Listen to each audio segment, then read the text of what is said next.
Fala galera, me chamo Jonathan Fernandes, está na plataforma de número 169, estamos aí na reta final já do mês de outubro, que esse mês eu dediquei a ser um mês só de mulheres, né, e eu trouxe mais uma pra gente fechar o mês daquele jeito legal e agradecer a todo mundo que tá chegando aí com a gente, ouvindo os episódios novos, compartilhando os episódios com a galera e isso me deixa muito feliz.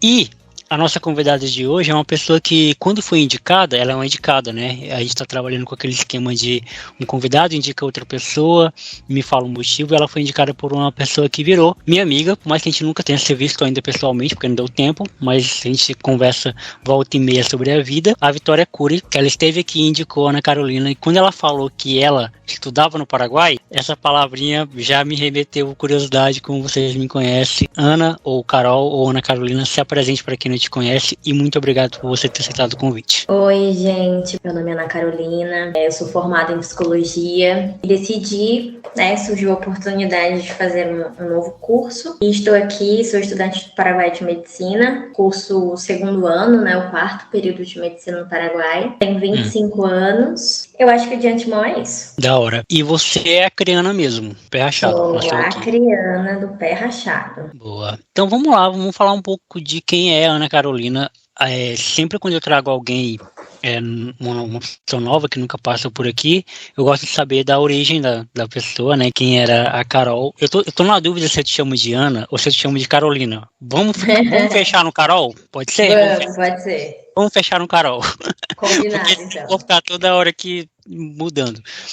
Mas vamos lá, Carol. Quem era a Carol na infância, na adolescência? Você vai contando um pouco da sua trajetória aí. Na medida que você for contando, se tiver algo que eu queira perguntar, eu te interrompo, beleza? Certo, combinado então. Então, a Ana é filha da Márcia da Silva Barros. Meus pais se conheceram na escola e aí com o tempo eu fui gerada, né? E aí eles romperam o casamento quando eu tinha mais ou menos uns 5 anos de idade. Então foi aí que eu comecei a morar com a minha mãe. Então fui criada pela minha mãe, né? Com a orientação, aquela orientação do meu pai, mas a minha criação foi realmente devido à minha mãe. Minha infância foi muito boa no início. A minha mãe é pedagoga, né? E aí, anos depois, ela ingressou no concurso público. Hoje ela vive melhor por conta do concurso, mas nós passamos, assim, por dificuldades, né? Como todo mundo, a maioria das pessoas, metade da população brasileira passa por isso, né? Sim. E como fui criada só por ela,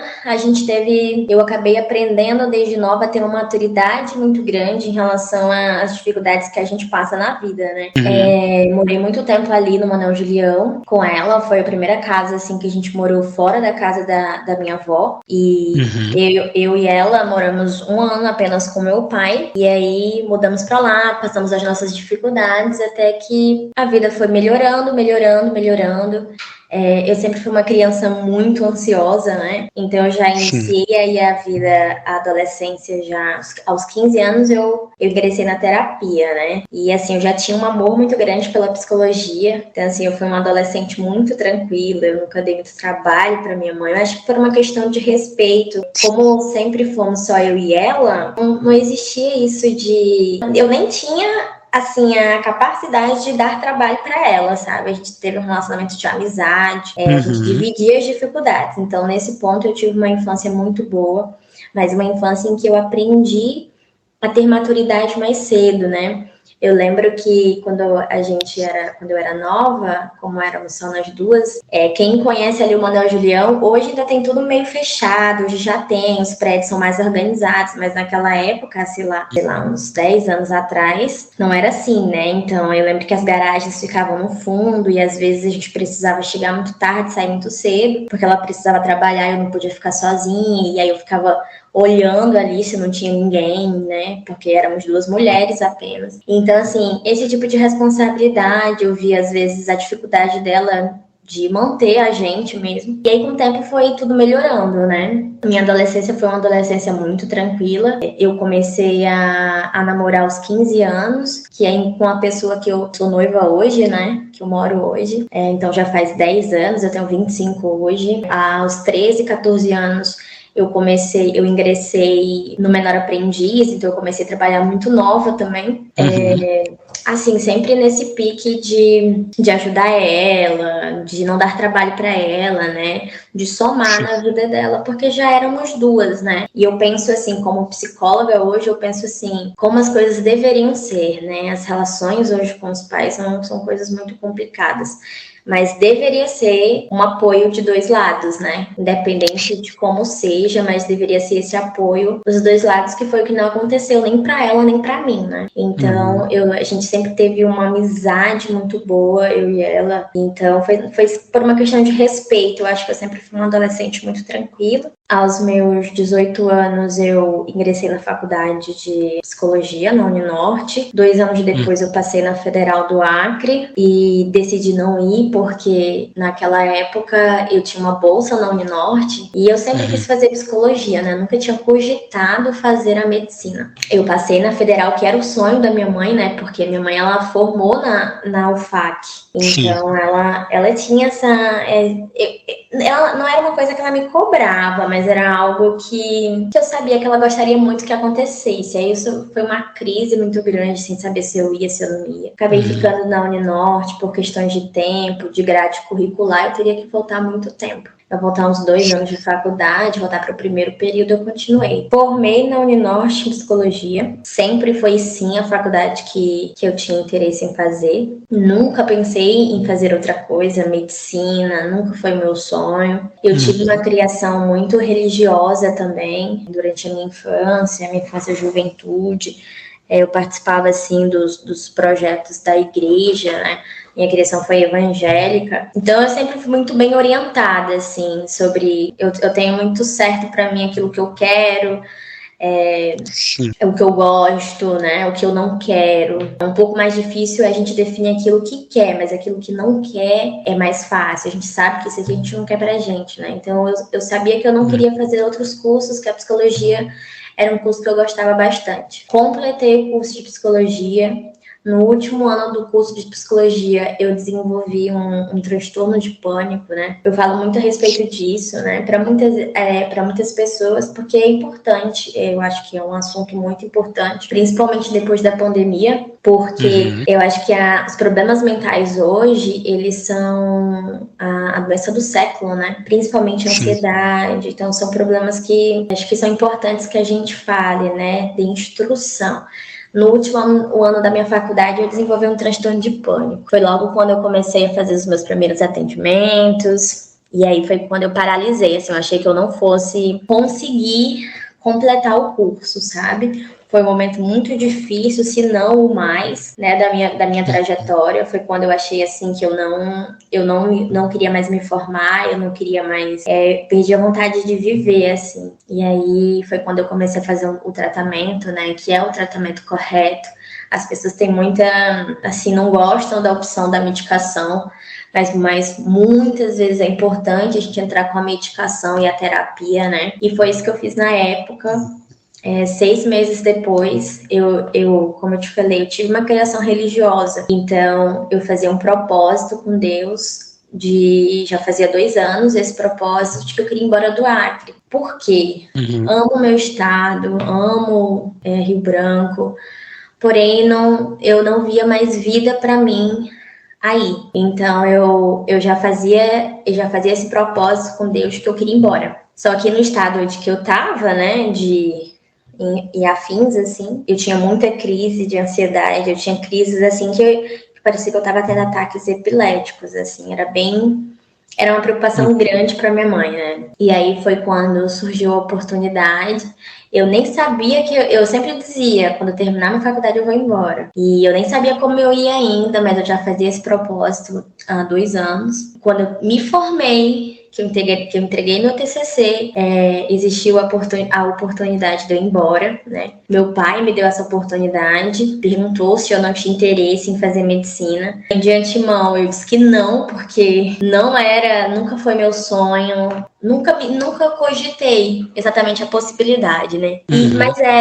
Mas batia com algo que eu queria, que era ir embora de Rio Branco para construir algumas coisas que eu achava que aí eu não teria tanta oportunidade de fazer. Ele me deu um tempo para escolher, porque os meus planos eram o quê? Terminar a faculdade, vou embora, eu queria ir para Goiânia, né? Fazer um bom pré-concurso. E pensava, assim, posteriormente voltar para o Acre, ou prestar um concurso no Acre, ou não, ou prestar fora, mas eu queria passar no concurso da minha área. Os planos de Deus não são os mesmos que os nossos. Eu decidi testar, né? Conversei com meu pai e falei, olha, será que existe a possibilidade de eu ir e tentar fazer esse curso, ver se eu me identifico com isso, e se caso não for isso, eu decidi continuar na área da psicologia, e aí ele autorizou, e foi quando eu decidi vir. Eu falo assim que foi assim a fase mais louca da minha vida mesmo, porque foi uma diferença de 6 meses, eu acho, foi o ano que eu desenvolvi um transtorno de pânico, eu me formei, eu achava que eu não ia conseguir me formar na primeira faculdade, eu vim embora e ainda ingressei em outra faculdade. E aí foi quando eu vim pra cá, eu escutei coisas assim de, você não durou uma semana, sabe? E isso pra mim foi uma superação da minha vida.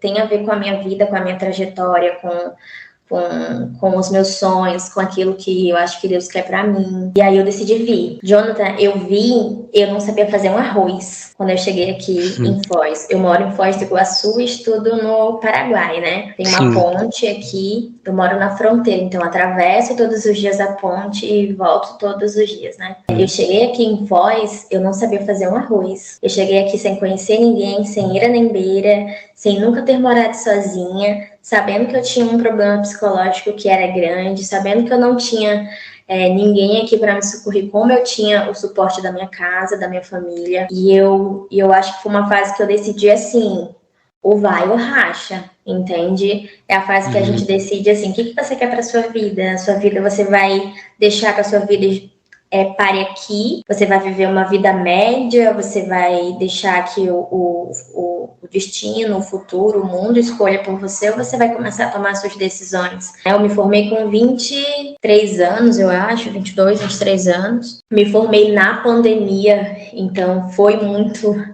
tudo muito conturbado, né? E aí foi quando eu decidi, eu vim. Eu cheguei aqui, já vai fazer 2 anos que eu tô aqui em Foz. Estou fazendo curso. É o meu sonho? Não é o meu sonho. Mas eu acho que é importante. Hoje eu tenho a oportunidade que muitas pessoas não estão tendo, sabe? Que talvez se tivessem, estariam aqui. Então, estou tentando valorizar algumas coisas, né? Fora a parte religiosa.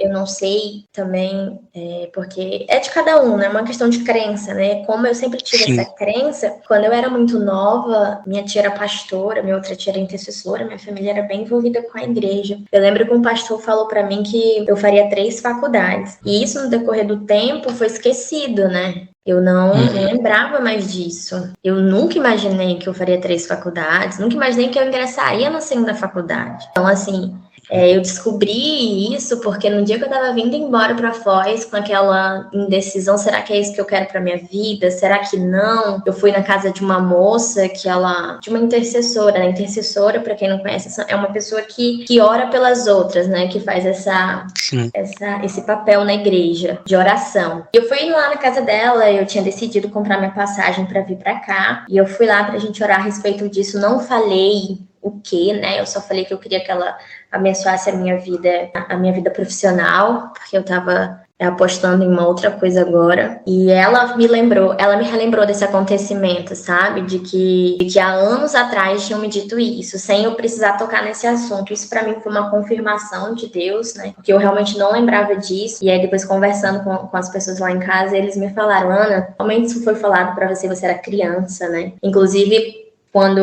nessa época mesmo que eu desenvolvi o pânico, quando você tá passando por uma fase muito ruim da sua vida, você passa pelo desespero, né? O desespero é você vai em tudo que você acha que pode te ajudar. Se você tem crenças, independente em qual religião você vai correr para sua religião. Se você tem suporte familiar, você corre para sua família. Então, assim, foi isso que eu fiz. Eu atirei para todos os lados, eu procurei o suporte familiar, o suporte na fé, o suporte dos profissionais da saúde nessa época. E eu lembro que eu fui numa casa de uma outra moça, que também é da igreja que eu congregava em Rio Branco, e ela falou pra mim assim, eu vejo você vestida num jaleco branco. E eu tava nessa fase do transtorno, terminando o curso de psicologia, e eu disse assim, caramba, eu acho que eu nunca tinha comentado nada disso com ela, inclusive eu não tinha ido na casa dela pra falar sobre isso. Eu tinha ido lá e eu nem gostava de ir, porque toda vez alguém falava alguma coisa pra mim, eu já não sabia mais que decisão tomar, sabe? Minha mãe tinha ido lá e por eu estar com ela, eu acabei indo lá. E ela falou, moça, posso falar uma coisa pra você? Eu vejo você vestida num jaleco branco. E na época, eu remeti à psicologia, porque nós usávamos o jaleco, eu estava naquela crise do curso, será que eu vou conseguir terminar? Será que minha vida vai acabar aqui? Como que vão ser as coisas? E hoje eu entendo que talvez esse jaleco branco representasse o curso de medicina na minha vida, né? E assim, são várias histórias que vão casando que talvez eu devesse estar aqui. Estar aqui é fácil? Não, é muito difícil estar aqui, tá? Não, aqui não tem a ver só com sonho, aqui não tem a ver só com disposição, aqui tem a ver com muitas coisas. Além de você precisar ter um preparo psicológico, você precisa ter um preparo financeiro, você precisa ter muito estômago para estar aqui, porque existe um preconceito muito grande dos profissionais de saúde do Brasil com os profissionais de saúde do exterior. Inclusive, é engraçado porque a gente cospe pra cima e cai na nossa cara. Porque eu tinha esse preconceito, tanto que quando eu ingressei na psicologia, eu tive a oportunidade, assim, eu lembro que a minha mãe perguntou se eu não tinha vontade, eu disse que não. E olha, quem diria, né? Hoje eu tô aqui fazendo esse curso. Então, assim, para você estar aqui, você paga com a sua saúde mental, você paga com a sua alma, porque você tá em outro país, é outra cultura. Paraguai, ele infelizmente, né, ele é um país que tem crenças um pouco distorcidas daquilo que a gente aprende no Brasil. Por exemplo, a homofobia, por exemplo, o respeito com a mulher, sabe? São coisas que eles não têm. Então, você tá no país deles, né? Além da dificuldade que você começa a respeito da língua. Então, assim, são vários fatores que você tem que aprender a encarar quando você decide estar aqui, quando você decide ir embora do seu estado. Eu falo muito isso, mesmo que eu já queria ir embora do Acre para crescer, né? Para crescer em lugares que eu não vi oportunidade de crescer aí, você tá abdicando de muitas coisas, sabe? Algumas portas estão sendo abertas, né? Mas outras estão sendo fechadas também, assim como qualquer coisa na vida. Mas eu abdiquei de ver o envelhecimento da minha avó, que é uma pessoa que já tem seus 83 anos, né? Que basicamente ajudou a minha mãe a me criar. Eu abri mão de ver o crescimento dos meus sobrinhos, de estar presente nos aniversários deles, de perder as datas comemorativas mais importantes. Então, assim, são escolhas, né? São escolhas que a gente decide fazer até por eles mesmo, pra gente poder proporcionar para eles aqui um pouquinho daquilo que eles proporcionaram pra gente. Então, essa foi a minha decisão. É difícil estar aqui, a língua não é fácil, tá? A gente estuda em espanhol, então eles não têm, a cultura é totalmente diferente. Então, foi por conta disso também que eu decidi morar no Brasil, né? Porque eu tenho uma locomoção, então para mim fica um pouco mais fácil, né? Porque quem não tem locomoção fica muito mais difícil. Então, é isso quando eu te falo assim, você precisa de um suporte financeiro? Precisa, porque senão realmente você paga com a alma, entende? A respeito disso que eu te falei do preconceito com o curso, depois que eu fiz 2 faculdades, eu tô fazendo a 2ª faculdade. Não é uma faculdade fácil. As pessoas que têm em mente, as pessoas que cursam essa faculdade no Brasil, que podem ter em mente aquilo que eu já tive um dia, elas devem abrir a cabeça, porque as coisas não funcionam assim. É um curso, sim, que é difícil, tá? É um curso, assim, que você não arrasta com a barriga. Na minha sala entrou, na época, mais de 120 alunos numa sala. Por sala, a minha sala era de número I. Então, você imagina, são 120 alunos por cada sala até a letra I.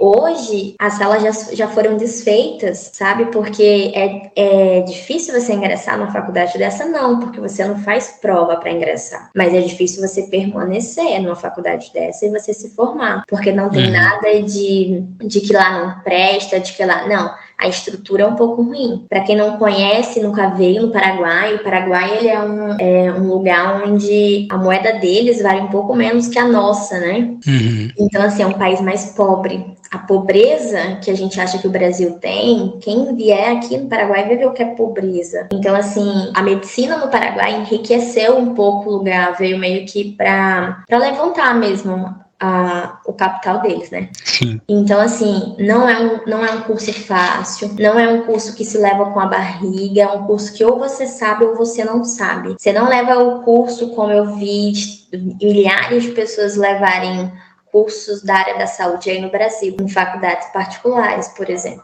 Aqui não se leva, não tem como, você não consegue, vai chegar uma hora que você vai ter que mostrar aquilo que você sabe. É um curso bom, mas tem sim seus prós e seus contras, né? Sim. É isso. Da hora, velho. Tua história, tipo, eu me identifiquei muito quando você falou da sua relação com a sua mãe, porque a minha relação com a minha mãe também é muito parecida, porque sempre foi só eu e ela, embora tivesse meu padrasto também, mas eu e meu padrasto a gente sempre foi muito distante, assim, tipo, de ter relação, de ter contato. Então, a maior parte do tempo, tava eu e ela em casa. Foi assim na minha infância, né? Foi assim na minha adolescência. E eu sou muito grato a ela também por tudo isso que ela fez, de me proporcionar que eu voasse, que eu escolhesse. Até esse negócio da religião também era algo que era muito...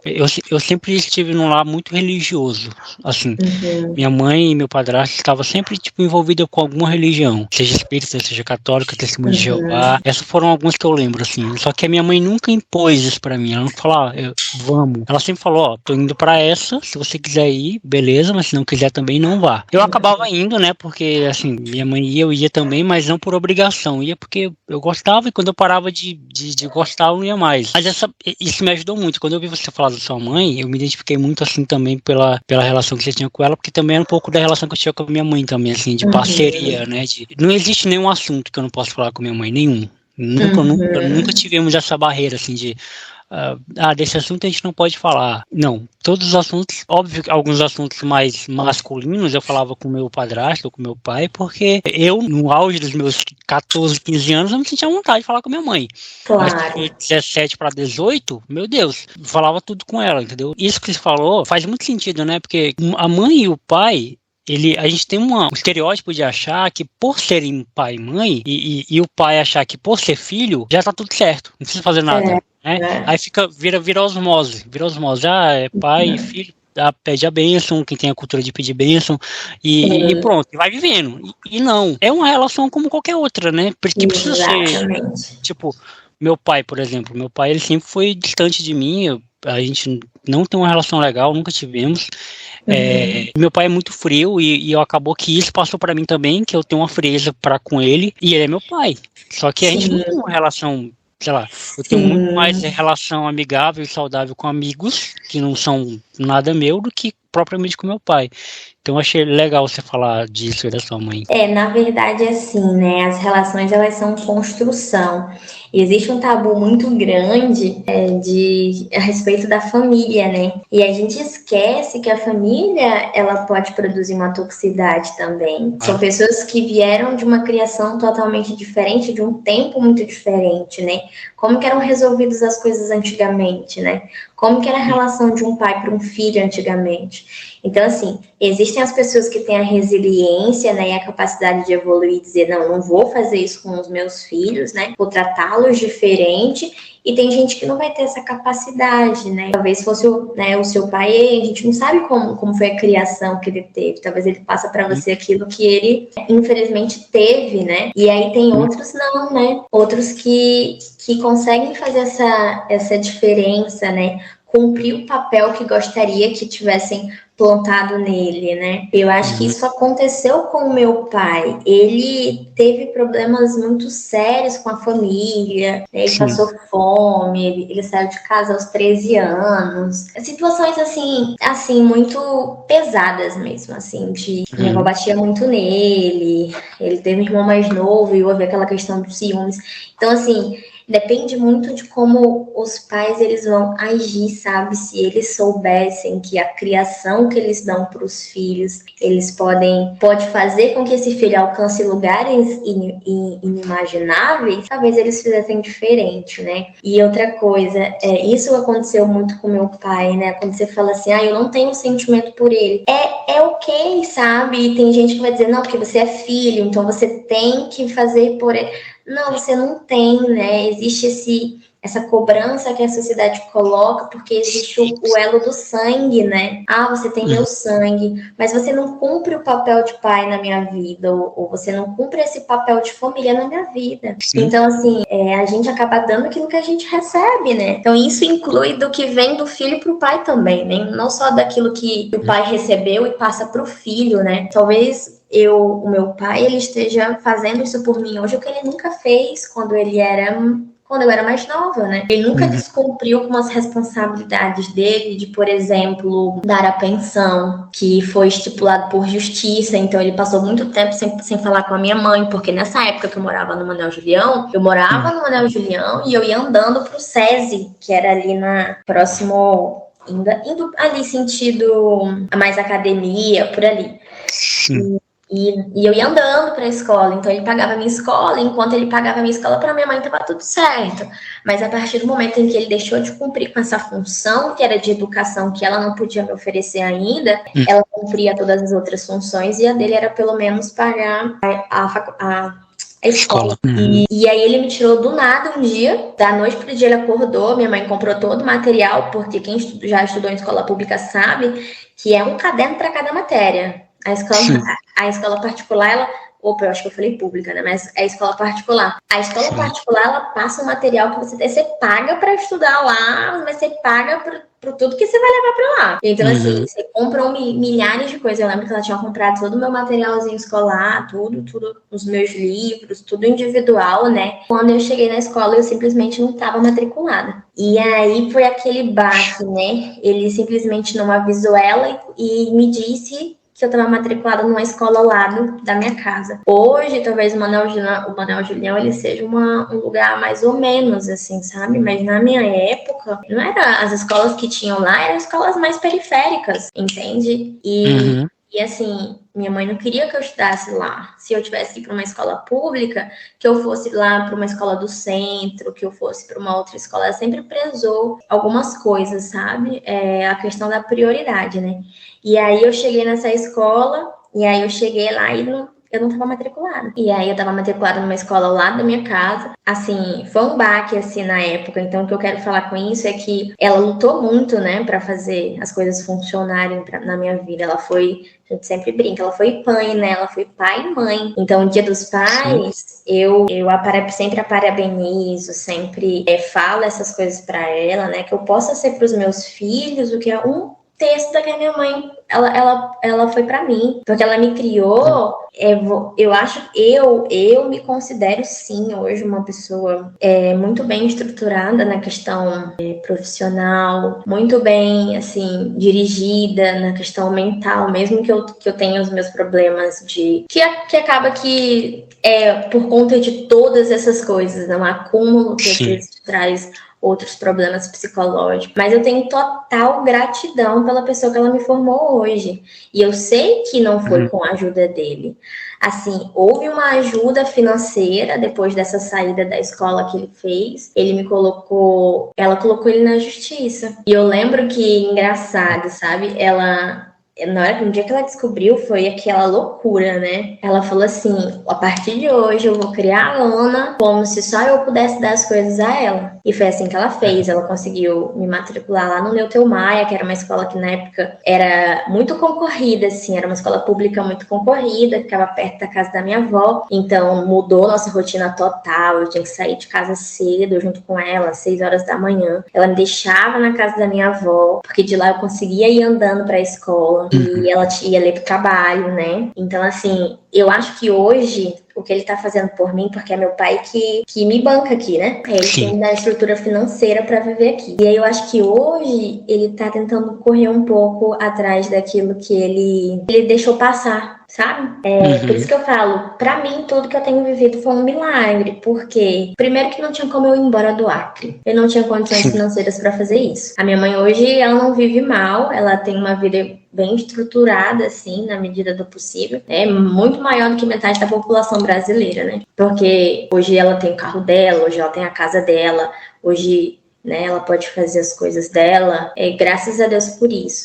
Mas mesmo assim, ela não tinha como me manter fora, né, que era o que eu queria fazer ir embora. Eu vim pra cá sozinha, um ano depois, eu namorei muitos anos, aí quando eu vim, eu terminei esse relacionamento, né, porque eu não achava que daria certo um relacionamento à distância, e vim, e um ano depois ele decidiu vir pra cá. E agora nós moramos juntos, estamos construindo as nossas coisas, comprando as nossas coisas. Eu, além de estudar aqui, eu faço carro, né? Como a gente mora em Foz e vai para o Paraguai todos os dias, eu levo pessoas, cobro mensalmente e assim a gente vai dando um jeito, sabe? A vida ela é só essa. Eu acho que a gente tem que, no mínimo, ter qualidade de vida, buscar e viver tudo aquilo que a gente quer viver, né? E se a gente ficar esperando as oportunidades caírem, isso não vai acontecer. Né? Vai acontecer se a gente fizer por onde, as oportunidades vão aparecer se a gente se esforçar. E eu acho que é isso que eu tô fazendo. Se amanhã eu vou estar ainda no curso de medicina no Paraguai, eu não sei. Mas hoje, eu acho que é o que faz sentido pra minha vida. Eu acho que as pessoas, elas têm que fazer isso. Se você hoje está tendo a oportunidade de fazer algo que você nunca fez, que foi exatamente o que eu fiz, sair da minha casa, sem saber fazer um arroz, sem saber como que eu faria para me cuidar, para me ajudar em meio a uma dificuldade psicológica, estando formada, eu só ia saber se eu viesse. Então hoje eu tô aqui fazendo isso acontecer. Ingressei nesse curso. Eu acho que as pessoas, elas têm que se questionar assim, qual que é a minha meta de vida? O que é que me faz feliz? Sabe? O que é que eu quero pra minha vida? Porque a vida, na minha crença, a gente só tem essa. Então eu tenho que viver ela bem, porque nada disso eu vou levar. A gente fica feliz em comprar um móvel, a gente fica feliz em construir uma casa, em comprar um carro, em comprar um telefone, mas nada disso a gente leva. Então acho que a gente tem que viver com essas felicidades, sabendo que os dias ruins vão aparecer, mas que a gente tá certo daquilo que a gente quer pra nossa vida. E que quando ela deixar de ser, né, quando a gente não estiver mais aqui, a gente tem a consciência de que a gente viveu da forma como, de acordo com as nossas condições, a gente conseguia. Então é isso que eu tenho pra minha vida hoje. Hoje eu penso em fazer uma psiquiatria, eu não penso em abandonar a minha área da psicologia, tá? Eu tô, inclusive, tentando transferir meu CRP para cá, né? Porque eu vou continuar na minha área, sim. Não vou abandonar a área da psicologia. É o que me faz feliz. Mas hoje, quando eu te falo sobre propósito de vida, é que eu sempre tive em mim a vontade de ajudar as pessoas. Então, eu penso que na medicina eu consigo fazer isso. Eu tenho mais apoio financeiro, óbvio, para fazer isso, e eu consigo continuar na minha área. Inclusive, como eu te falei, amanhã eu acordo mais ou menos umas 4h30 da manhã, eu vou para uma cidade vizinha aqui, nós vamos fazer atendimento com pessoas, com tribos indígenas, né? E aí a gente vai atender essas pessoas, eu reuni a minha galera que tá mais disposta, a gente fez aqui 200 sacolinhas, tudo do nosso dinheiro, do nosso bolso, no nosso corre, no nosso jeito, e amanhã nós estamos indo para lá, né? Vamos passar a metade do dia lá, e vamos voltar no período da tarde. Então, assim, eu acho que hoje as pessoas têm que se questionar, assim, né, o que elas querem para a vida delas, né? Qual tipo de criação elas tiveram, porque isso também vai determinar muita coisa, né? A forma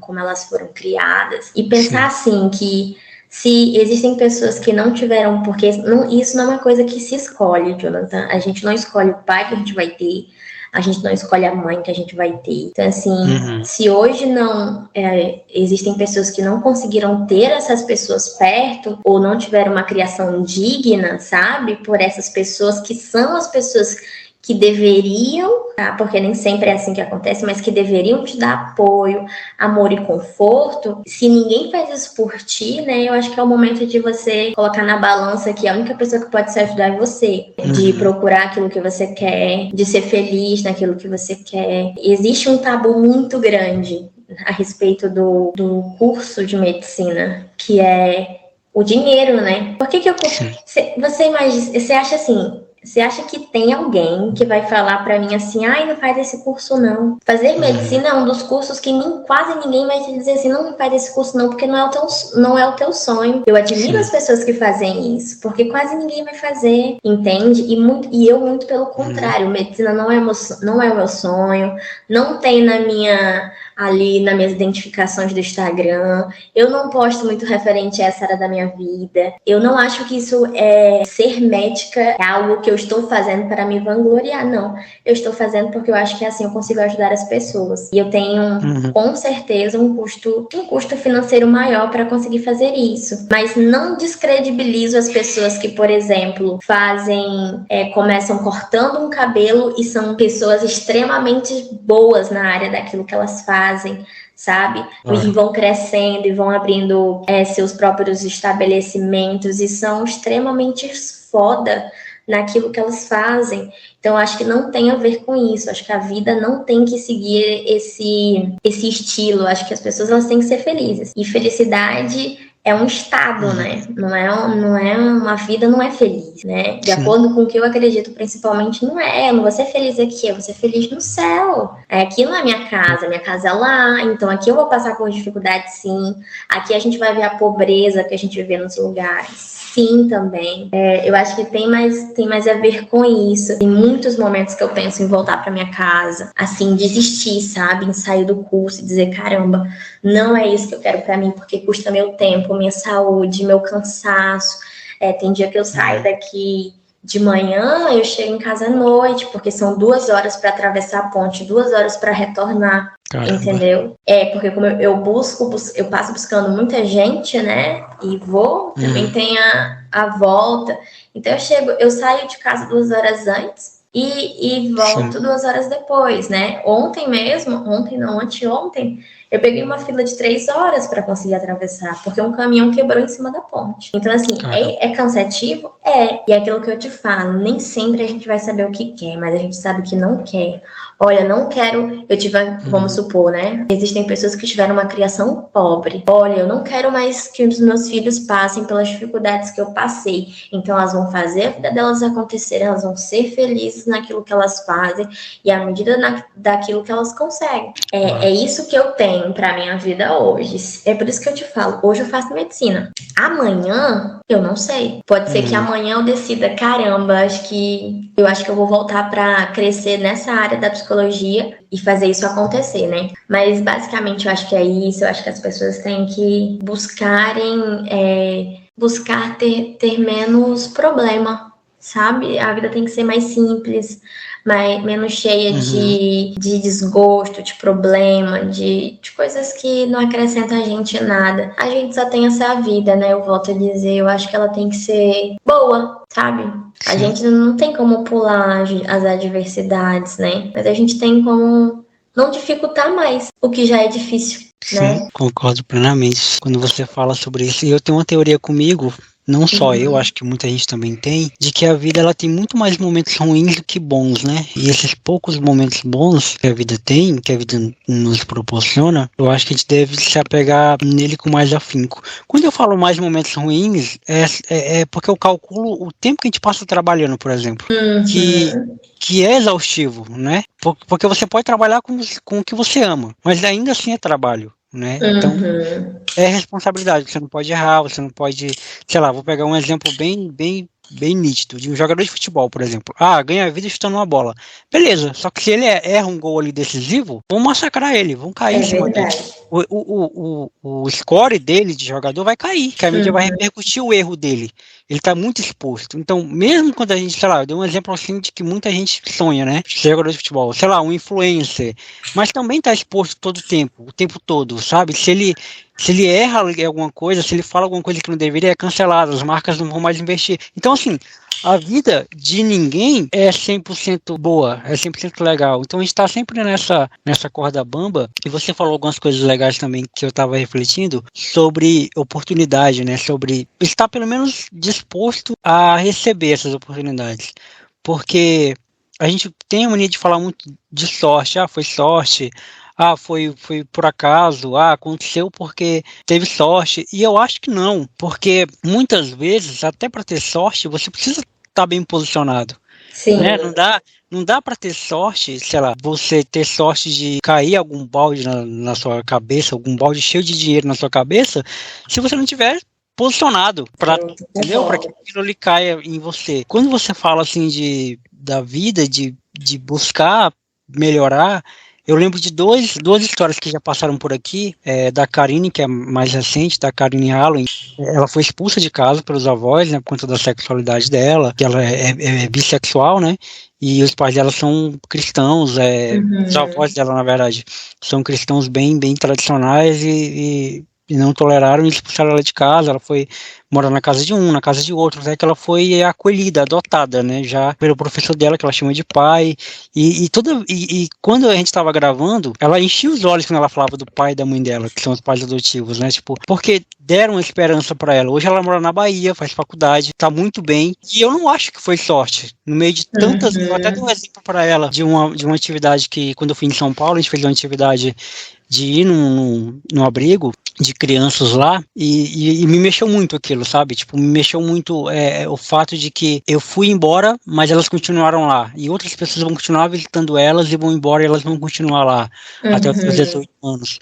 E eu fico pensando assim, caramba, é difícil para mim, mas olha para elas o quanto é difícil também. E elas estavam sorrindo o tempo todo, elas estavam brincando o tempo todo, elas estavam alegres o tempo todo. E outro exemplo também de uma pessoa que já passou por aqui, que é a minha segunda mãe, né, que é a mãe do meu amigo que faleceu em 2020, que ela perdeu um filho, né, eu não consigo imaginar quão dolorido é isso, né, quão inflamável é essa dor. Eu sei a dor de perder um amigo, que ele era meu melhor amigo, um irmão para mim, mas ela perdeu um filho. E ela passou por um momento muito difícil e ela transformou esse limão que a vida deu para ela numa limonada, que ela se formou. Agora eu vou esquecer o nome da formação. É alguma coisa relacionada à psicologia, sabe? E ela aconselha pessoas que estão em fase de luto. E isso é muito legal. Olha que máximo, sim. Olha o reviravolta que a vida dá, né? Que a vida proporciona. Mas é muito isso do que você falou. É saber para onde você, pelo menos ter uma noção de para onde você está indo. Porque mesmo que você não saiba onde queira chegar, mas conhecer o caminho faz parte de onde você vai querer chegar. Com certeza. Porque senão qualquer caminho serve, né? Exatamente, é isso, qualquer caminho serve. E aí, se qualquer caminho serve, nenhum vai servir, né? Porque você vai estar sempre buscando outro caminho, você vai estar sempre trocando de caminho, porque, pô, esse caminho aqui é o mesmo daquele ali, mas tá tudo bem também. E eu lembro que, e outra coisa que eu agradeço a minha mãe também, quando eu saí do ensino médio, e aí teve aquela coisa, né, qual faculdade, vai fazer faculdade e tudo mais, e aí eu falei pra mãe, eu quero um ano de ato, um ano sabático, um ano sabático de escola, eu não quero estudar, eu não quero fazer nada, e a minha mãe, suave. Hoje eu fico imaginando, caramba, um cara de 18 anos, a minha mãe falou suave, né, mas, pô, minha mãe é gente. E assim, eu tirei um tempo pra ver o que eu queria fazer, o que eu não queria. E eu fui descartando algumas coisas, descartei. E eu falei, caramba, eu acho que eu quero criar um podcast. Eu criei um podcast e fui atrás de trabalho. Então eu trabalhava e fazia podcast. E estou até hoje, com 27 anos, fazendo a mesma coisa, trabalhando e fazendo podcast. E eu me sinto feliz com isso. Porque eu entendo quando você fala da questão da medicina e faz um paralelo ao cabeleireiro, eu entendo perfeitamente o que você está querendo dizer, porque às vezes essa impressão social que dá de caramba, ele ganha um salário mínimo, né? Pô, ele faz isso, mas às vezes é isso que ele quer, ele é feliz com aquilo que ele faz, porque ele ajuda pessoas, ele contribui, e ele volta para casa todos os dias com um sorriso no rosto, né? Exatamente. E eu acho que também vai assim na questão do o que você é bom. O que você, assim, além do que você gosta, mas o que você é bom. É por isso que eu te falei, qual que é o meu propósito de vida hoje? Ajudar as pessoas. Eu consigo fazer isso na psicologia? Belezura, consigo. Mas eu consigo fazer isso triplicado na medicina, na psiquiatria. Porque, assim, por exemplo, você já viu que tem gente que tem uma... Eu sempre falo da dança, né? Eu gosto de dançar. Aí em Rio Branco eu participava de uma escola de dança, né? Aqui eu não tenho muito tempo, mas eu gosto. O que você gosta de fazer? Porque tem gente que gosta de fazer, mas você leva jeito pra fazer isso? Você faz isso bem feito? Então vai. Porque, tipo, tem gente que vai pra aula de dança e que não dança, não tem. Parece que não tem sabe? Mas eu sempre falo, a disciplina, ela ganha da inteligência. Assim, tem gente que é muito inteligente para algumas coisas, que é muito... Mas quem persiste, de alguma forma, consegue chegar lá. Então, assim, hoje eu vi pessoas que dançavam lá nesse determinado lugar, que dançam pra caramba, e pessoas que já tinham aquele, sabe? Já tem gente que já tem o molejo, assim, né? E não dançam mais do que já sabem. Por quê? Porque não tem persistência, né? Então, quando a gente agrega essa questão da profissão, eu penso muito a respeito disso também, sabe? Isso te faz feliz? Beleza, é o primeiro ponto, te faz feliz, você consegue... isso não te adoece, isso é bom pra ti de alguma forma, tá? A segunda coisa, aquilo que você faz abençoa a vida de outras pessoas, no caso que eu quero dizer, isso você faz bem, sabe? Por exemplo, você corta cabelo, mas você corta cabelo bem? Porque se você fizer isso bem, não tem pra outro. Sim. Você vai ser bom, entendeu? Você vai crescer. E é isso que eu te falo quando inclui a medicina. A medicina é um curso bom, que aqui no Paraguai, um médico não ganha metade do que um brasileiro ganha. Por que você acha que é tão barato? Na minha sala, não tem nenhum paraguaio. Sim. 100% da minha sala é composta de brasileiro. Sabe por quê? Porque metade da minha sala faz medicina por dinheiro. Entende isso? A outra metade pode fazer porque quer ajudar alguém, mas metade faz por dinheiro. Você acha que vão ser bons médicos? É igual no Brasil. Você acha que o médico do Paraguai vai ser menos bom do que um médico no Brasil, que é filho de médico, mas está fazendo aquilo porque os pais querem, ou então porque quer ser bem sucedido, quer ter dinheiro, mas não sabe nem o que está fazendo? Não vai, me desculpa, mas não vai. Então eu acho que se as pessoas elas pensassem mais nesse sentido, eu acho que é por isso que eu te falo, Jonathan, hoje eu faço medicina, mas não é o meu sonho, sabe? Eu tô aguentando mais um tempo aqui para tomar uma decisão. Isso eu falo para todo mundo, não. Mas não é um problema, sabe? Quando as pessoas me perguntam, Ana, e aí, você tá gostando? Não, eu amava atender. Eu amo conversar, eu amo escutar as pessoas. Isso é o que eu gosto de fazer e eu sei que eu faço isso bem. Entende? Só que tudo que eu me proponho a fazer, eu tento fazer o melhor. Então, as minhas notas são notas boas. Eu acho que as pessoas elas precisam pensar em duas coisas quando elas decidem ingressar numa profissão. Você gosta disso? Beleza, gosto. Você faz bem isso? Olha, eu tenho um jeito e eu sou esforçado para fazer isso. Eu gosto tanto que isso faz com que eu me esforce para fazer isso. Então, só vai. Não importa se é, sabe... A profissão que as pessoas menos dão credibilidade. Quantas vezes eu escutei que psicologia não dava dinheiro? Sim. Entende? Eu conheço profissionais de psicologia aqui que ganham R$850 por consulta. Então, assim, é porque o quê? Eles têm ouro naquilo que eles fazem? Eles têm ouro nas técnicas que eles usam? Não. Eles são bons naquilo que eles fazem. Eles estudam naquilo que eles fazem. Quer dizer que o QI deles é menor do que o QI de outras pessoas, independente deles serem os mais inteligentes, com certeza eles são persistentes. Entende isso? Então é isso que eu falo. Você decidiu que você não queria fazer uma faculdade. Eu imagino o quanto você foi julgado por isso e quanto você falou que você queria abrir um podcast. Por quê? Porque hoje, isso para as pessoas é uma coisa que não tá em alta. Tá em alta sim, lá para fora a gente vê tal. Mas não tá em alta, entende? Não é uma coisa que tu sabe assim, que você vai...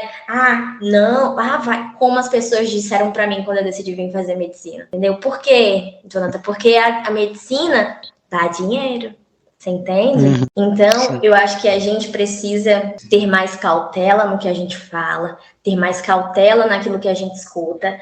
O mundo não é bom, ele é mau, sim. As pessoas,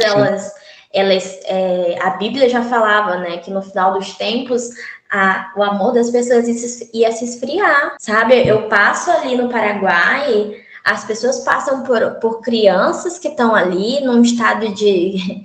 Só se você parar para olhar realmente sobre o que eu tô falando, sabe? Na rua, e elas fingem que aquilo ali não é nada, você sabe por quê? Porque elas não têm a capacidade de se transformar naquela criança. Ela sabe que a vida inteira ela vai ser ela vai viver a vida dela. Porque você imagina se a vida fosse assim. Eu hoje fosse eu, amanhã eu pudesse ser qualquer outra pessoa. Você Você acha que eu ia olhar para o meu lado e para dizer assim, caramba, se realmente se fosse eu, isso é ter empatia. Depois que a pandemia veio, as pessoas elas começaram a olhar um pouco para essas coisas, porque o índice de depressão, de ansiedade, de transtornos psicológicos, eles despencaram, entende? Porque as pessoas elas começaram a ver o quanto a nossa mente é doente. Então, assim, as pessoas, elas não é todo mundo que tem essa capacidade. Empatia virou moda. Mas você tem realmente empatia por alguém? Ou você olha por aquela pessoa que tá ali no canto, pedindo uma moeda, um negócio, não vou dar para ele não, porque ele vai usar droga.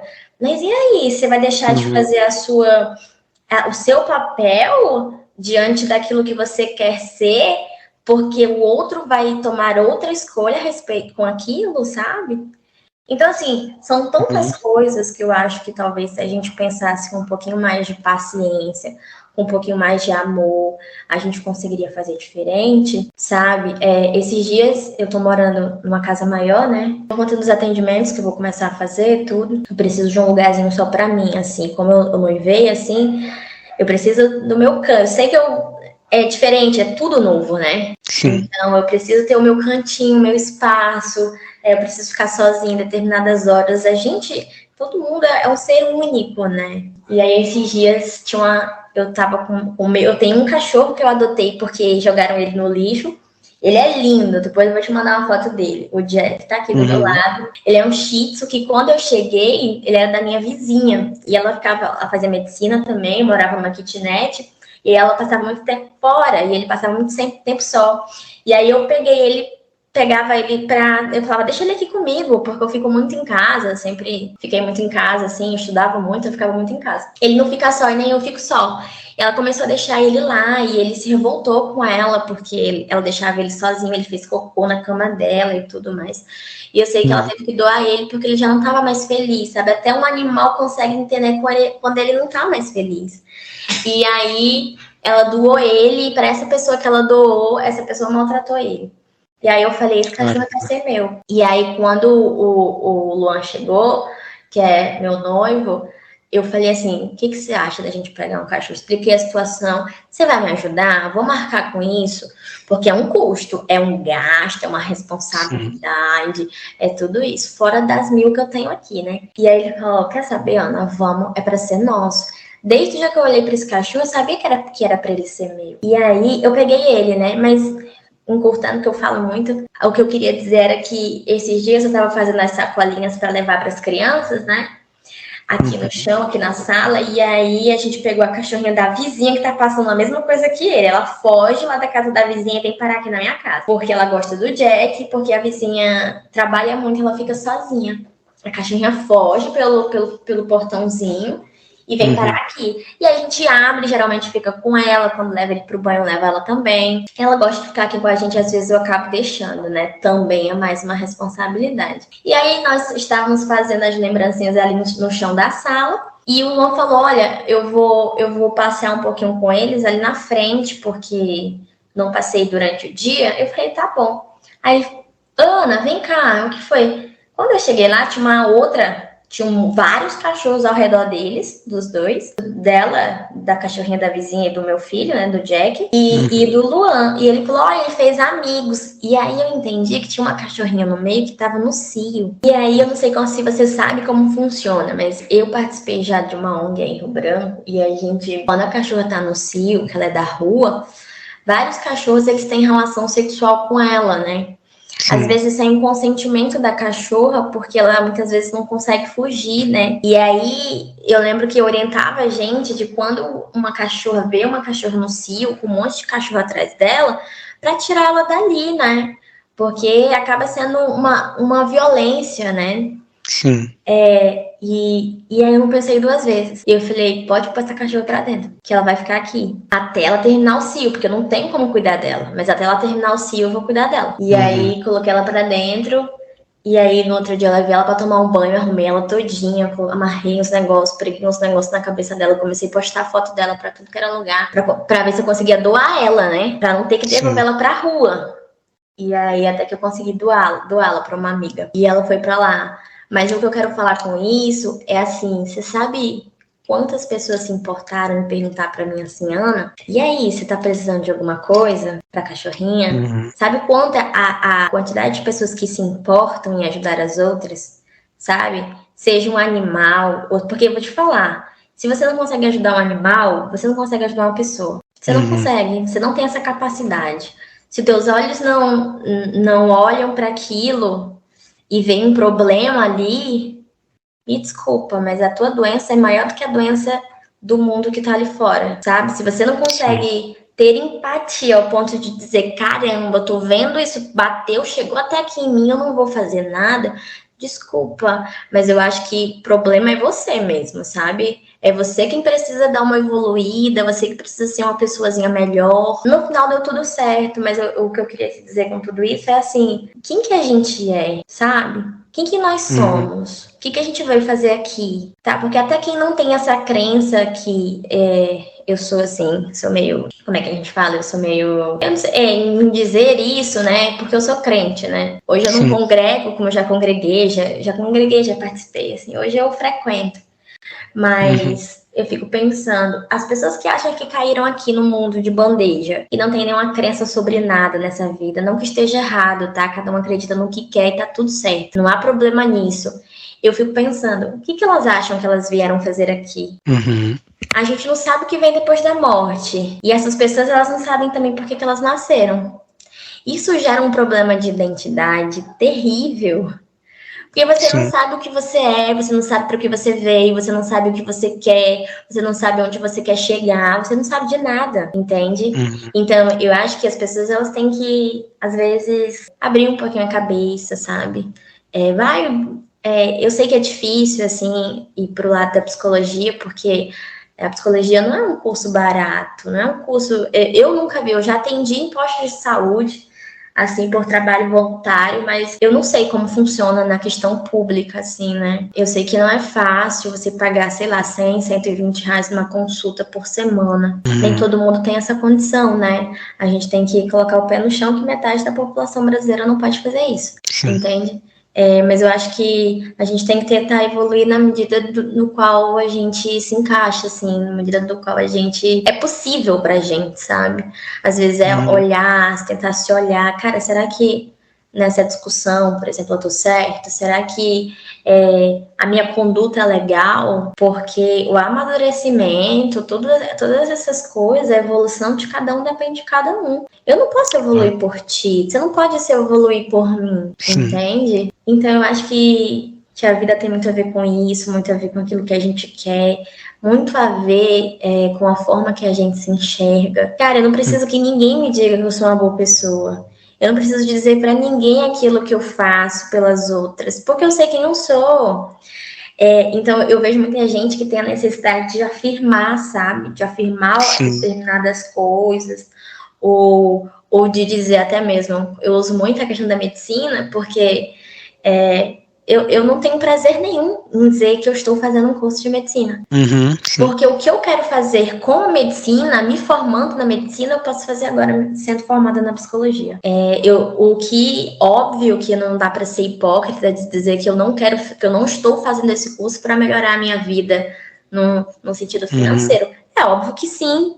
Eu estou tendo uma oportunidade de fazer isso, continuar na minha área, ajudar quem já me ajudou um dia, sabe? Honrar quem já me honrou, né? No pouco, honrar essa pessoa no muito, que é minha mãe, que é minha avó. Fazer com que essas pessoas tenham orgulho de mim, isso faz diferença na minha vida. Mas porque eu sei quem eu sou, porque eu fui muito bem criada. Ela me mostrou muito bem de que tipo de afirmação eu preciso, sabe? E não é a do mundo. Então, por isso que, como eu te falei, eu tive ausência de pai. Não tem como você falar assim, que a ausência do pai não influencia na sua vida. Vai influenciar sim.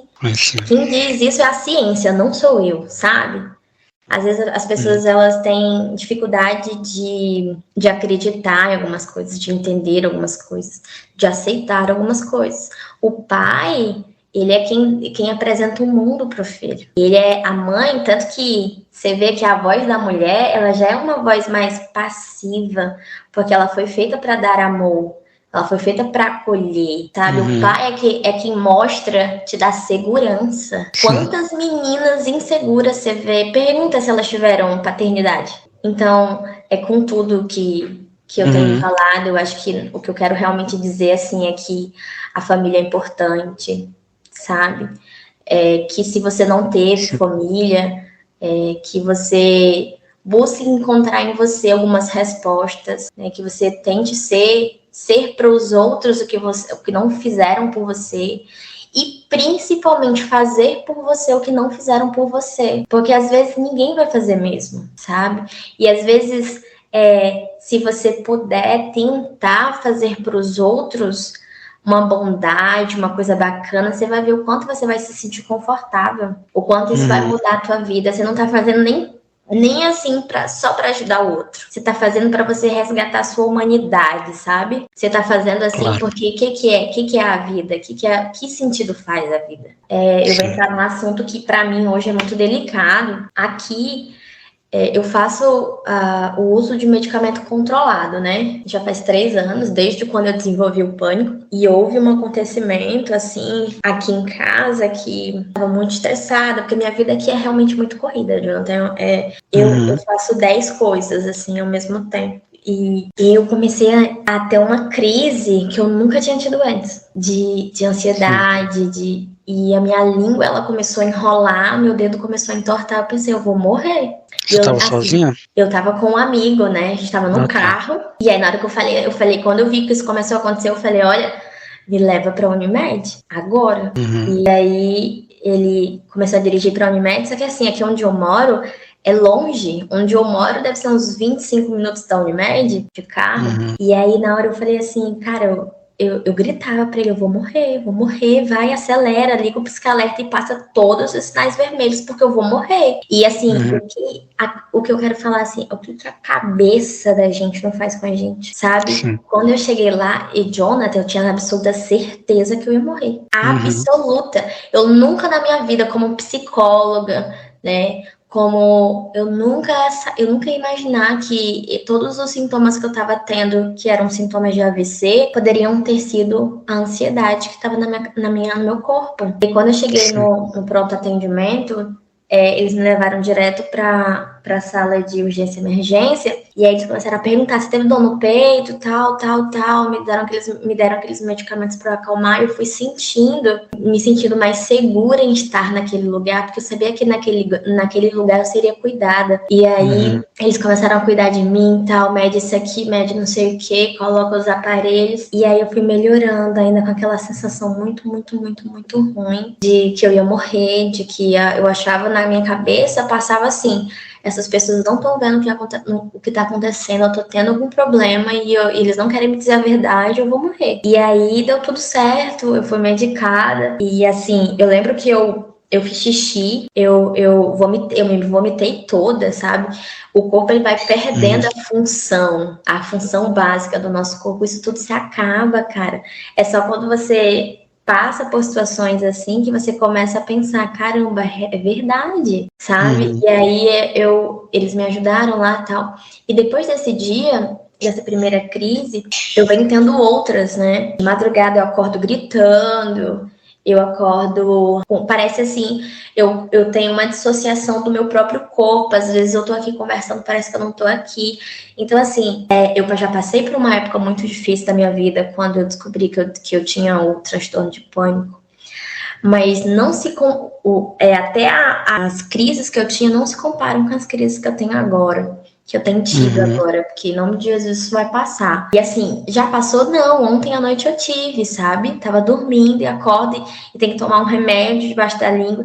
E quando eu falei com os médicos, você sabe o que eles me falaram? Ah, você vai trocar. Tipo, primeiro falou pra mim que a medicação que eu tomo causa demência. E é uma medicação que me causa muito efeito colateral, que é uma medicação que não se toma mais. Eu não sei se você conhece o Zolpidem, que é um medicamento que as pessoas têm falado bastante, e ele dá sonambulismo, coisas e tal. E ele falou, vamos trocar esse remédio pelo outro, só que eu sou dependente desse remédio. Eu tomo ele tem 3 anos, sabe? Então, o meu corpo, ele pede aquela substância. É como se fosse uma droga. É uma droga. E aí eu lembro que na época eu pensei assim, cacete, fudeu, né? Fudeu porque eu falei para o doutor, eu não consigo, eu preciso fazer o desmame do medicamento. Porque é assim que tem que ser. Você acha que uma pessoa que é usuário de droga, amanhã ele não consegue mais? Se você falar assim, amanhã você não usa mais, tá? Ele vai dizer, tá bom, amanhã eu não uso mais. Não é assim que funciona. A gente faz um desmame e o médico simplesmente falou pra mim que ia me dar outro remédio, que não era a mesma composição que o meu, mas que ia me dar outro e que eu tinha que aguentar os 45 dias que era de meu corpo adaptar, né? E aí no momento que você fala assim, é por isso que eu falo todas essas coisas quando eu falo assim, quem que pode te ajudar? Porque eu tinha o suporte aqui da pessoa que eu moro hoje, que eu divido a vida hoje. Mas você sabe quem que ia sentir na pele? Era eu. Eu que tive que tomar a decisão de fazer o desmame desse medicamento sozinha, de saber as minhas limitações e de dizer, olha, isso aqui dessa forma eu não consigo fazer. E ser sincera comigo e de dizer assim, minha vida é cansativa, eu tô cansada, eu tenho que cuidar de uma casa, de um cachorro, agora de um esposo, entende? De uma outra faculdade, mas acima de tudo, da minha cabeça. Então, assim, eu decidi fazer, né, o desmame do meu medicamento. Conversei com o meu outro psiquiatra, que era quem eu fazia o acompanhamento aí em Rio Branco. E aí, você sabe o que ele falou pra mim? Que a minha doença era crônica, que ela não tem cura, que ela nunca vai se acabar. Que o que estava acontecendo era que o medicamento que eu tomava estava em dosagem baixa. Você entende? Eu nunca vou falar para um paciente meu isso.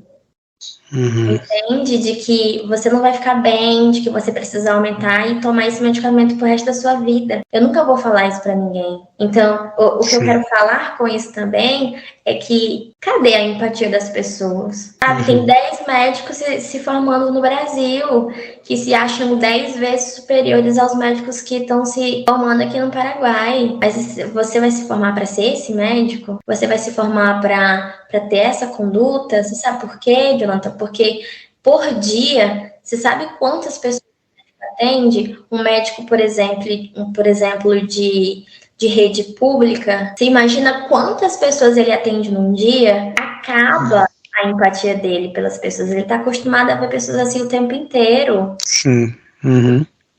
Então, é isso que eu não quero que aconteça comigo. Porque se for mas você é médica, se for para eu ter o título de médica sendo assim, eu prefiro ser uma boa psicóloga. Claro. Entende? Então, eu acho assim que a vida ela não é fácil, mas que todo mundo tá passando por uma fase difícil, sabe? Eu acho que é uma probabilidade de 5% entre 100 de você escutar de alguém, acho que 5 ainda é muito. De você escutar assim, eu tô vivendo a melhor fase da minha vida. Você não tá. Tem gente que olha as minhas redes sociais, pessoas que eu conheço e dizem assim... outro dia eu conversando com uma amiga, ela chorando muito e dizendo, Ana, tô vivendo a pior fase da minha vida, mas eu tô tão feliz que a tua vida andou. E eu fico pensando, as pessoas acham que porque eu saí de Rio Branco, porque eu tô fazendo outra faculdade, que porque eu tô voltando a atender na área da psicologia, que porque hoje eu casei, porque hoje eu tenho um cachorro, uma casa e um carro, minha vida tá ótima. E hoje talvez psicologicamente seja a minha época mais difícil. Então assim, ninguém tá vivendo a melhor fase da vida. Tá tudo bem, você não tá bem. É muito clichê, mas é muito verdade. Tá tudo bem, sabe? A vida, ela realmente é aquilo que você falou. A gente vai encontrar mais momentos difíceis do que momentos bons. Mas esses momentos difíceis, eles vão nos fazer lembrar do quanto os momentos bons nos dão esperança, entende? De que amanhã pode não ser bom, mas eu tenho uma meta daquilo que eu quero, eu sei pelo menos aquilo que eu não quero. É por isso que por isso que hoje em dia os adolescentes são extremamente perdidos. Não tem orientação de pai e mãe, não conseguem entender isso. Eles acham que a vida ela tem que ser extremamente feliz, sabe? Eu sempre brinco muito com as minhas amigas, assim, de gente que vive... Não tô julgando, tá? Muito pelo contrário, é só um comentário, é só talvez uma análise. As pessoas que vivem de sexta em sexta na balada, adoro, tá? Adoro tomar minha cerveja, adoro fazer essas coisas, mas que elas procuram a felicidade em algo que não tem. Pra matar, talvez, um vazio que elas não conseguiram. Isso é falta de identidade. É você não saber, você não ter meta, você não saber onde você quer chegar, o que você quer, entende? E assim, é como eu falei, a medicina é um curso bom, eu tô indo bem, eu espero que dê tudo certo, se essa for a vontade de Deus. Se amanhã Deus disser pra mim assim, Ana, eu não quero nada disso pra ti, eu digo, tá bom, vou recomeçar de onde eu vim, de onde eu comecei. Se amanhã Deus diz pra mim, volta pra casa, porque agora é o momento de você voltar pra casa, eu não tenho mais vontade de morar em Rio Branco, tá? Sim. Eu adoro ir aí, adoro visitar, mas eu não se encaixava mais na minha vida. Eu acho que parecia assim, eu me sentia desconectada. Eu achava assim que era tudo muito supérfluo, assim, as pessoas tinham um pensamento muito. Parecia que eu tava sempre batendo num teto, assim, que não me deixava ultrapassar, sabe? E aí eu sempre falo pra minha mãe, né? Que eu cresci com a minha mãe, né, Jonathan? Fomos sempre nós duas, então imagina a falta que eu faço pra ela. Claro. Mas. E aí tá o amor, né? Que é o momento que você fala assim, filho, eu te criei pro mundo. Eu te criei pra ser o que você tá sendo hoje, sabe? Sim. E aí eu sempre falo pra ela, mãe, se a mãe vai decidir que eu não quero mais o curso, eu vou embora, ou eu vou ficar aqui, ou eu vou embora para outro estado, fazer minha vida funcionar de outra forma, entende? E tentar ser feliz nesses intervalos. Eu sou mesmo, não me esforço para ser, não, eu sou. Para ser prepotente falar isso, mas não é. Eu, desde criança, eu sempre fui assim. Fazer o certo para mim é bom, eu não sinto que é chato, sabe? Bem fazer o que é certo. Quando eu faço algo que eu julgo ser errado, nossa, minha cabeça mesmo me condena, né? Então, assim, eu acho que eu tenho que tomar as minhas decisões, né? Que os outros não vão viver a minha vida.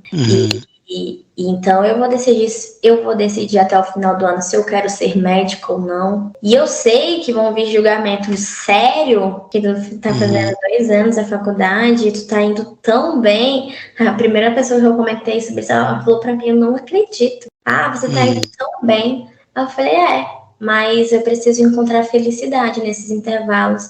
A minha vida não pode ser só pra isso. Eu não vou viver pra estudar. Porque eu estudo muito, eu me obrigo muito eu não aceito fazer nada meia boca, né? Então eu fico naquela de, eu sofro quando eu não consigo estudar, quando eu tô cansada, o que é normal, né? E aí eu tenho entendido que não, a vida não é só isso, né? Uma coisa que a gente não recupera é o tempo. E assim, eu não acho que eu estou perdendo tempo aqui, né? Como eu estou te falando, eu já tô há 2 anos aqui. Eu não acho que eu estou perdendo tempo, eu acho que isso é experiência. Se Deus quiser, eu vou ser médica. Se Deus não quiser, Jonathan vai ser o que ele quiser. Porque foi para isso que eu vim, eu abdico da minha vontade para fazer a vontade dele. E tá tudo certo, é a minha vida, e quem acha que eu tô errada, faça a sua vida funcionar de acordo com o que acha mais correto. É isso mesmo. Carol, cara, muito bom ouvir tua história, muito bom te ouvir. Passou muita coisa pela minha cabeça e muito obrigado também por compartilhar essa história com a gente. Eu tenho um propósito com esse podcast aqui, ele tem um propósito, né, de ouvir histórias. Não à toa o nome do programa é Plataforma, porque ele é uma plataforma onde as pessoas se debruçam nele, né, e se abrem. E o maior elogio que eu posso receber a esse podcast, quando alguém fala que com você eu me senti à vontade, eu acho que comigo você sentiu à vontade para falar, claro, e expor. E no mundo onde as pessoas contam muito suas vantagens, contam muito suas conquistas, contam muito suas vitórias, quando a gente escuta alguém contar suas vulnerabilidades, é muito bom, faz com que a gente se humanize, né? Porque eu sempre tenho esse pressuposto e eu gosto sempre de usar esses exemplos que eu dei, como jogador de futebol, como figuras públicas e que ganham muito dinheiro, que a gente acha que a vida, eu acho que também que pela falta, né? Pela falta, por a gente não ter, a gente acha que os nossos problemas se resolveriam se nós tivéssemos dinheiro. E a gente vê que não, porque a vida ela não é isso, a vida não se reduz a isso, a vida como você falou, e eu concordo plenamente, isso tudo vai passar, né? Se você não acredita que vai ter um céu, vai ter um inferno, mas se você morrer, vai acabar a sua vida. Então, de qualquer maneira, vai passar do mesmo jeito. Tudo acaba quando você morre, tudo acaba quando você termina essa vida aqui. Então, tudo passa, tudo é passageiro, tudo é efêmero. Então, o que fica é tudo que a gente faz, é tudo que a gente faz aqui, faz um para o outro.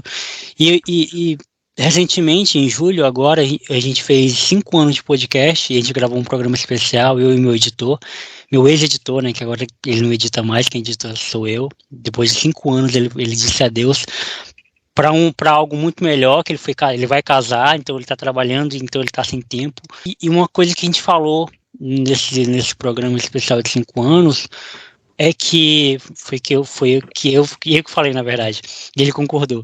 É que eu torço para que todo mundo encontre, que eu encontrei um propósito pela qual suas vidas caminhem. Eu acho que você encontrou na psicologia também, e que eu espero que todo mundo encontre, né? Todo mundo encontre um podcast em suas vidas ou uma psicologia em suas vidas, que a sua vida faça sentido, né? Para as pessoas, e que elas assim entendam que todos os dias elas estão vivendo por um propósito maior, por algo maior, porque se tira todo esse aparato da gente, se tira toda essa coisa que a vida nos dá, de status, de formação e palco, vai restar o que da gente, né? Vai restar só moléculas e átomos e tudo mais.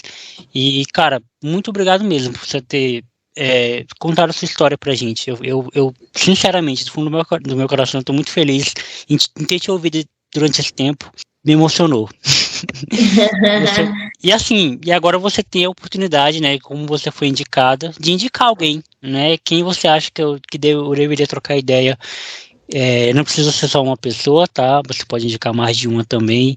Só me diga o nome da pessoa e o porquê você está indicando. Caramba! E agora? Eu posso responder isso depois? Pode. Você não vai ser a primeira pessoa que vai deixar para depois. Ai, que ótimo!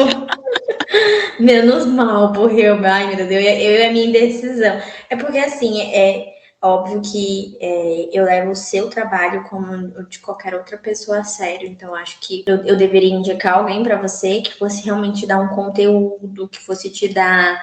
que tem essa mesma meta de vida que você, sabe? Fazer parte do teu propósito, do teu sonho, né, do teu trabalho.